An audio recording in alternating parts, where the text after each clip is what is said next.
ఒక ఊర్లో భార్యాభర్తలైన 2 పిచ్చుకలు ఉన్నాయి.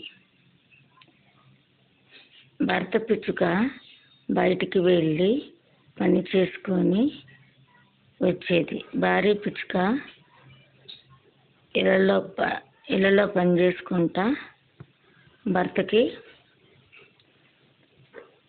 డబ్బుల విషయంలో సహాయం చేస్తూ ఉండేది.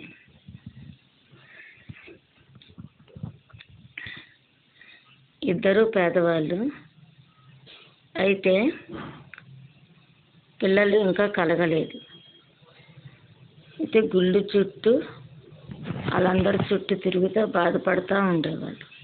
హాస్పిటల్కి వెళ్ళినా కూడా ప్రయోజనం లేకుండా పోయింది. ఇంకా మనకి పిల్లలు పుట్టరేమో అనుకుని భర్త పిచ్చుక బాధపడొద్దని చెప్పి భార్య పిచ్చుకని ఓదారుస్తూ ఉండేది. ఊళ్ళో అందరికీ సహాయం చేస్తూ అందరితో మంచిగా ఉండేది. పిల్లలు లేరని దిగులు పడకుండా భార్య పిచ్చుక భర్త పిచ్చుక సంతోషంగా ఉండేవాళ్ళు. ఎంతో ఆనందంగా ఉండేవాళ్ళు. ఎవరు ఎక్కడ పిల్లలు కనిపించినా తమ సొంత పిల్లల్లాగా భావించి చూసుకునేవాళ్ళు. అంతేగాని ఇరుగు పొరుగు వారు మీకు పిల్లలు లేరు, మీరు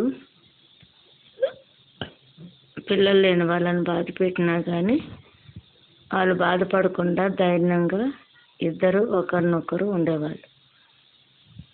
చూడండి,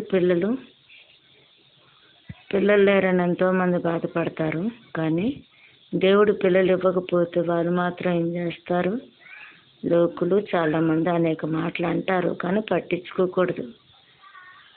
దేవుడిచ్చినప్పుడే పిల్లలు, లేదంటే భార్యని హింసించుకుంటా భర్తని హింసించుకుంటా బాధపడుకుంటా ప్రాణాలు తీసుకుంటా ఉండకూడదు. ధైర్యంగా ఉండాలి. బాయ్ ఫ్రెండ్స్, బాయ్ పిల్లలు.